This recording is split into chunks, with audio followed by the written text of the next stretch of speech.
March 27th, 1923. This was in the Times Herald. Sperry's new home, dedicated to the shopping public of Port Huron and the entire Thumb District. Formal opening Thursday afternoon and evening, March 29th. A mighty contribution to Port Huron's progress. And it has a picture of Mr. Sperry, and this is what he says. You, our loyal patrons, have made this great new building possible. Your proven faith in our principles and your steady and continued patronage have inspired and carried to completion this, the largest and best department store in eastern Michigan. Its wide doors are now thrown open to you. As the days and years go on, we shall strive to attain the finer and more complete service in order that your every material want shall be supplied in this, your great store. We request the honor of your presence of yourself, your family, and your friends at the formal opening Thursday and Thursday evening, March 29th, 1923. There'll be music, flowers, and refreshment. The J.B. Sperry Company. On the next page, they list all the departments in the store and they list each manager of each department in the store. The next page talked about the store opening itself and the store and some of the things that set it apart from all the other stores in the city and eastern Michigan if you listen to Mr. Sperry. The cost of the steel and concrete building, along with its fixtures and equipment, was about $250,000. In today's dollars, that would be about $4 million. When asked if his volume of business would support such a big store, Mr. Sperry replied, "If it won't, we'll just increase our volume." Easy solution. In the view of a Times Herald writer, one of the most impressive features of the new building was the modern pneumatic system requiring 1.7 miles of tubing that carried cash to and from sales stations at 20 miles per hour. In an article on the grand opening, the newspaper reported, an invisible bond holding the departments in touch with the cashier and the accounting room. A web of silent tubes reaches from the mezzanine floor to every point in the store. Efficient, noiseless, never resting in the pneumatic tube cash carrier system, the first of its kind, containing all the modern improvements ever put in use. This system of glistening pipes operated from 37 stations throughout the store, basement, and 3 floors.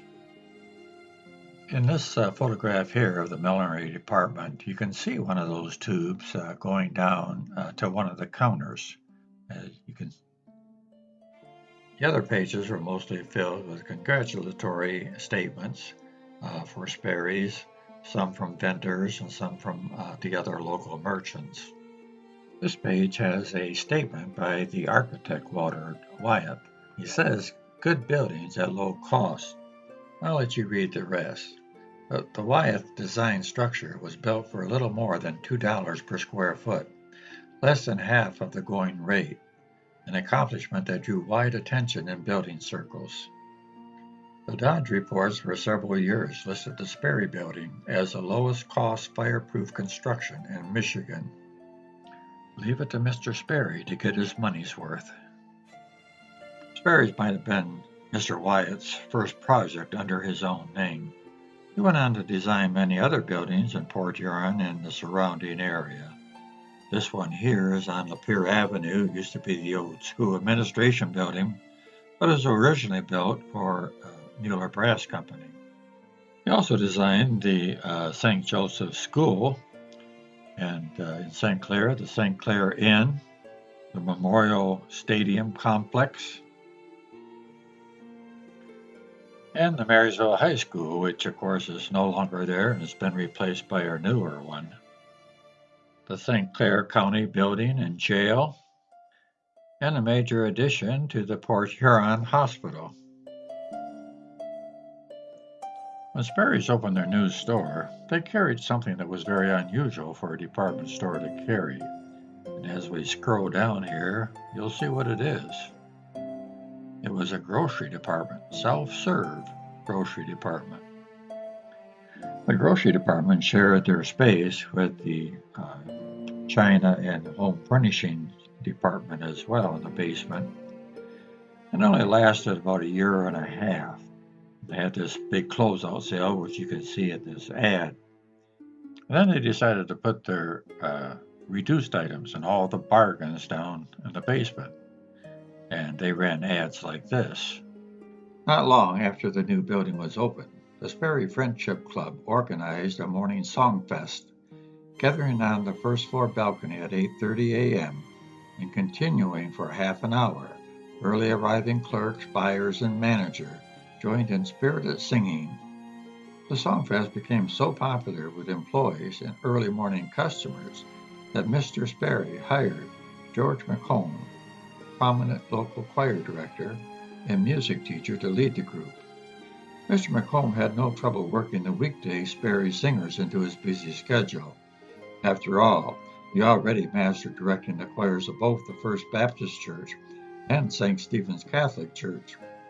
His fine sense of timing permitted him to shuttle between the block-apart churches on Sunday morning and direct each choir's respective performances without missing a beat. A national trade journal reporting a year or so later on the store Songfest said Mr. Sperry himself frequently participated in them, singing as lustily as anyone else. The publication went on to say, the practice removes the morning grouch from the workers, from the boss on down to the office boy. And there's no doubt who the boss was. If J.B. said sing, you sang. It was about the time the new store opened, or perhaps a year or two earlier, that Mr. Sperry began the practice of having a Sperry's Rest Tent, along with free prize drawings at county fairs. Sperry's presence at the events underscored the importance the store founder-owner had placed from the beginning on the store's rural customers, people with which he, as a farm boy, had much in common. Shortly after the store was opened, this photograph was taken of the department heads, and it was taken on the roof of the new Sperry's building. They were showing off their low-price wares, tires, hats, housewares, wallpaper, corsets, etc. The demonstration was part of a promotion the sign identifies as meeting the demand of the public for lower prices. And as you zoom in here, you can see each department head holding something that their department has. Most obvious is the tire, and of course the wallpaper. But you can also see it looks like a purse and a lady holding a lamp and a few other things there. But Sperry's biggest promotion was yet to come, and that was the first harvest sale they had at the new store. Following through on an idea outlined by Mr. Sperry the previous spring, the store offered free gasoline to bring rural shoppers to Port Huron during a mammoth 30-day sale in October. On 7 different days, the shoppers would be the store's guests at an outdoor barbecue. Store representatives fanned out to 54 townships in the Thumb District, furnishing We're Going to Sperry's Harvest Jubilee banners and placards to shoppers in exchange for barbecue tickets. I'll read some excerpts from this advertisement for Sperry's. Perhaps you've been hearing things about Sperry's. Heard that we're going to have a big party. We are going to have a real party. It starts next week. You get around much through the country. You have undoubtedly seen banners on the back of automobiles reading thus wise: we are going to Sperry's Barbecue, free eats, free gasoline, free Ford. Or you've heard people talking it over with each other. The invitation embraces every person in Sand Lac, St. Clair, Macomb, Lapeer, Huron counties, excluding the city of Port Huron, and any person residing in any other spot north or west of Port Huron within 75 miles. The task of feeding and entertaining so many thousands of people make it necessary for us to invite different sections in at different times, spreading the days of reception at intervals from October 3rd to October 30th. Sperry's will barbecue beef and serve a good filling meal to all members of every family who come in on their invited day. A vote on a Ford touring card is being presented to every driver who wears one of our banners on the back of his auto. A vote is also given to each member of every family who drives into Sperry's on the day their district is invited. So it would seem that they're having a drawing for a free Ford automobile. The highly organized promotion was a resounding success. 10,000 gallons of gasoline were given away to shoppers who came from up to 85 miles away. Every day during the Jubilee, auto caravans arrived at the south side of the store, there to be greeted by a reception committee, one that usually included Ben Sperry. On one day alone, more than 900 people were fed. The article goes on to say, there are no strings attached to the Sperry invitation to the barbecue here. As those who came this morning promptly learned, visitors and their families are met immediately upon their arrival and shown every possible courtesy. Every car gets a certain amount of free gasoline, depending upon the distance that it comes. About 350 pounds of beef, 30 gallons of coffee, 12 quarts of cream, 12 gallons of beans, and on toast, donuts, pickles, loaves of bread. Furnished interior decoration for the guests of the noon barbecue. Sperry's business skyrocketed, shattering those dire predictions that the store was too big for a volume of business available.